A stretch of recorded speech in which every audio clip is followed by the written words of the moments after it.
a dhíobh a chuirde agus fáilte roimh arás chuig fáilmhíní Gaeilge. Le bhéal B1 topic a hÉireann, Cúlra agus áit Chónaithe, background and place of residence or where you live. Rannóg a hÉireann teaghlach Mhic ag díriú ar bheith ag labhairt. Section 1, the Fitzgerald family, focusing on speaking. Le múna ag cur ceiste a chuine faoin na hanam agus ag freagairt na ceiste sin, ag fífrí de chuine nó dhaoine, cé as iad agus ag freagairt na ceiste sin. Asking someone their name and answering that question.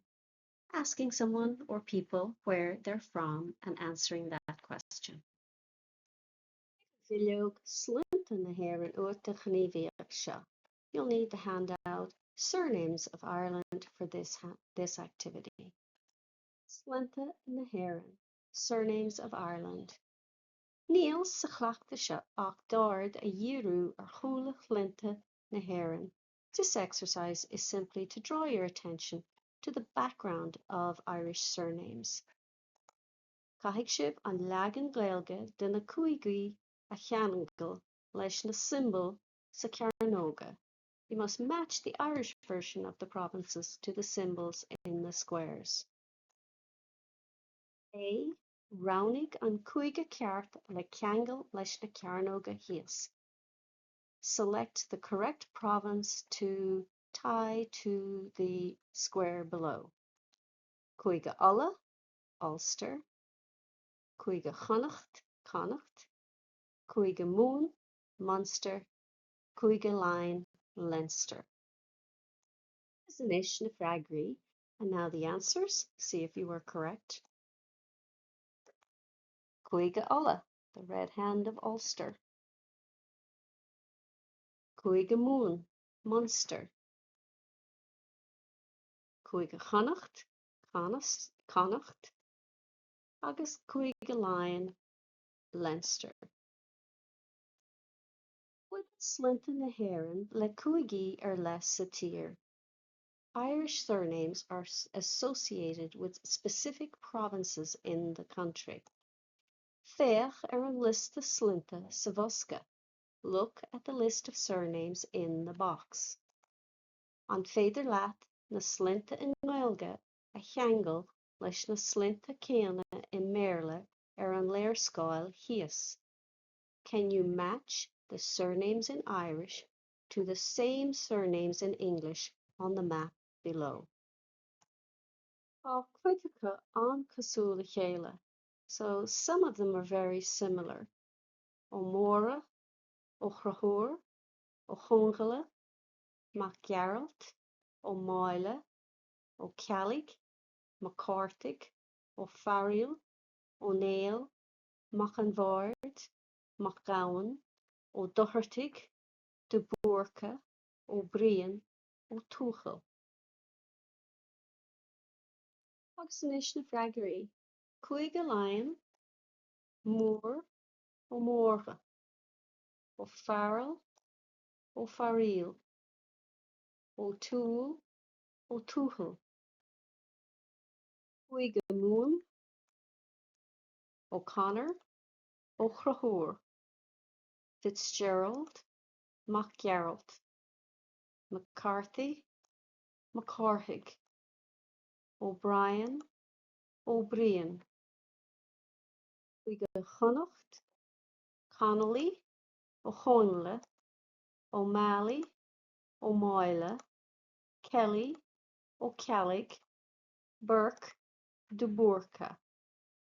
Ulla, Ward, Mac an Bhaird, McGowan or Smith, McGowan, Doherty, ó Dohertig, O'Neill, O'Neill.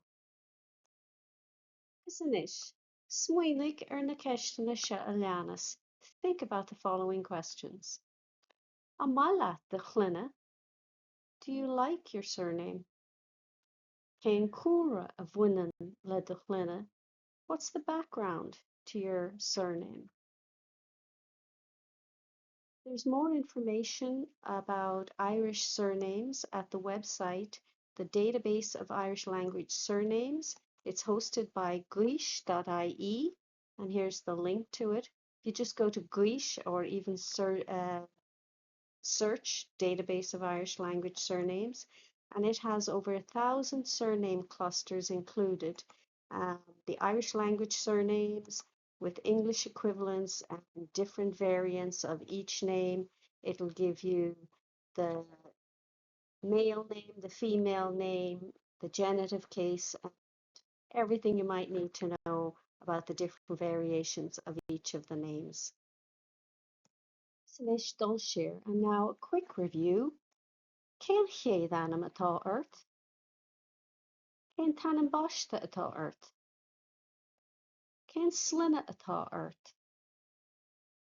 An mála danam? An mála de chluine?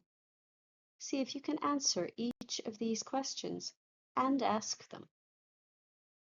Ceann out of a few more. Cé astú? No cé asisibh? Cé astit? Cé astíobh? Cad astit? No cad astíobh? Cá bhfuil tú a chonaí?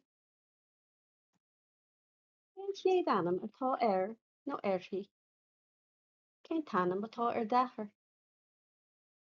Cá bhfuil sé no sí ina chonaí? Cén chéad anam atá do mháthair? Agus cá bhfuil sí ina conaí? Sin deireadh le Rannóg a haon teaghlach a bhí gearalt.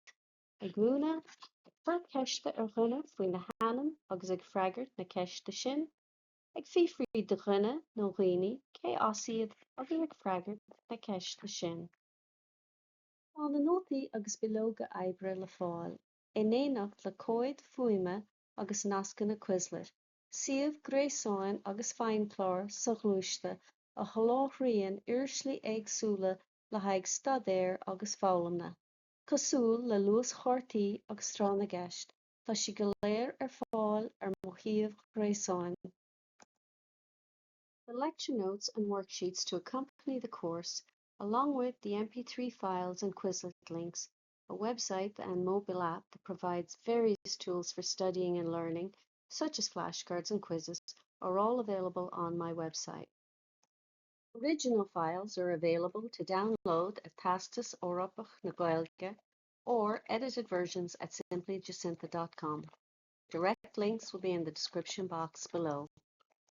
Míle buíochas de Theastas Eorpach na Gaeilge, as cead a thuairt úsáid a bhaint as na háiseanna closamhairc atá le fáil ar a suíomh.